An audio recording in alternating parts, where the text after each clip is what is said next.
Hi friends, నేను వచ్చి chicken curry అనేది టేస్టీగా జ్యూసీగా సింపుల్గా అనేది మీకు చూపిస్తున్నాను. వాష్ చేసినాక అండి కొంచెం కల్లుప్పు వేసి ఒక హాఫ్ అన్ అవర్ అనేది వదిలేసి ఆయిల్ వేడెక్కినాక అండి 2 ఉల్లిపాయలు 4 పచ్చిమిరపకాయలు హోల్ గరం మసాలా అన్నీ రెండు తీసుకొని ఆయిల్లో వేసుకొని ఫ్రై చేసుకోవాలి.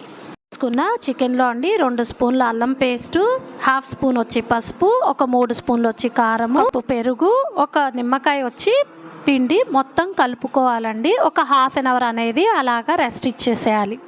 ఉల్లిపాయలు ఫ్రై అయ్యి బ్రౌన్ కలర్లో వచ్చినప్పుడు మ్యారినేట్ చేసి పెట్టుకున్న చికెన్ని మొత్తాన్ని వేసేసుకోవాలి. కర్రీ చాలా క్విక్గా సింపుల్గా అయిపోతుందండి. మనం వేసుకున్న చికెన్ని మొత్తం స్ప్రెడ్ చేసి మూత అనేది పెట్టి హై ఫ్లేమ్లో అనేది కుక్ చేసుకోవాలండి. ఇప్పుడు వాటర్ అంతా బయటకు వచ్చేసింది చూసారా, హాఫ్ కుక్ అయినాక ఇప్పుడు అనేది ఉప్పు వేసుకోవాలి. ఈ టైంలో వేసుకోవడం వలన త్వరగా కుక్ అవుతుందండి.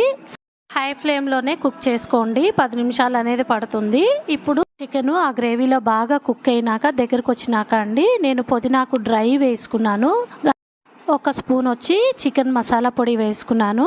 మొత్తం కలిపేసి ఒక 5 మినిట్స్ అనేది కుక్ చేసుకున్నానండి. ఇప్పుడు టేస్ట్ అనేది చూశాను, పర్ఫెక్ట్గా ఉంది. ఈ పూరీలోకి చపాతీలోకి రైస్లోకి చాలా బాగుంటుందండి. స్టవ్ ఆఫ్ చేసి కొత్తిమీర వేసుకోండి.